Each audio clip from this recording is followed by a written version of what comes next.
Another day, another basketball stories na naman ang pagkukwentuhan natin.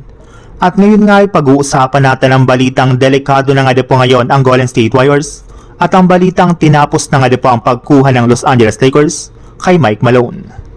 Kahit man nga po sinubukan ng Golden State Warriors na makahabol sa Minnesota Timberwolves matapos silang maagang matambakan sa umpisa ng kanilang laban, ay hindi na rin naman nga po naging sapat ang ginawang effort ng kanilang mga player na sina Kristaps Porzingis at Brandon Podziemski sa tuluyan na nga po nila ditong pagkatalo.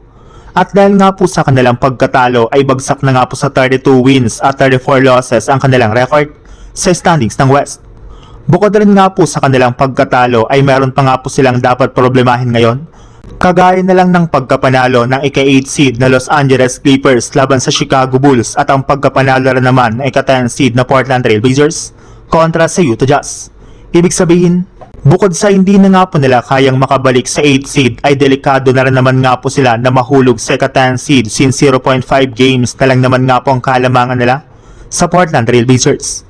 Kaya kung sakasakali man nga po na matalo pa ang GSW sa kanilang game kontra sa New York Knicks, at manalo naman ang Blazers sa next game nito laban sa 76ers ay magpapalitan na nga po sila ng pwesto sa Western Conference.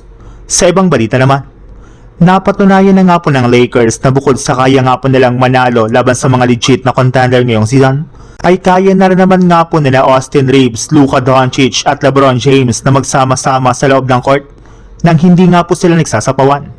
At ito nga po ay nagagawa na ngayon ng Lakers matapos maging epektibo ang ginagawang bagong game plan ni Coach JJ Redick sa kanilang mga nakalipas na laro. Kung saan ginagawa nga po nilang first option si Luka Doncic at second option naman si Austin Reeves. Habang third option naman nga po si LeBron James kung saan naglalaro nga po siya ngayon ng off the ball sa kanilang kupunan.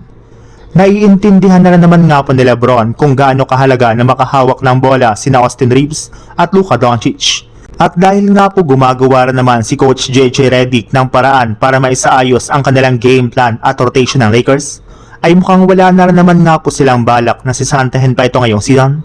Ibig sabihin, hindi na nga po nila kukunin pa ang sinasabing papalit sa kanya na si Coach Mike Malone sa darating na off-season.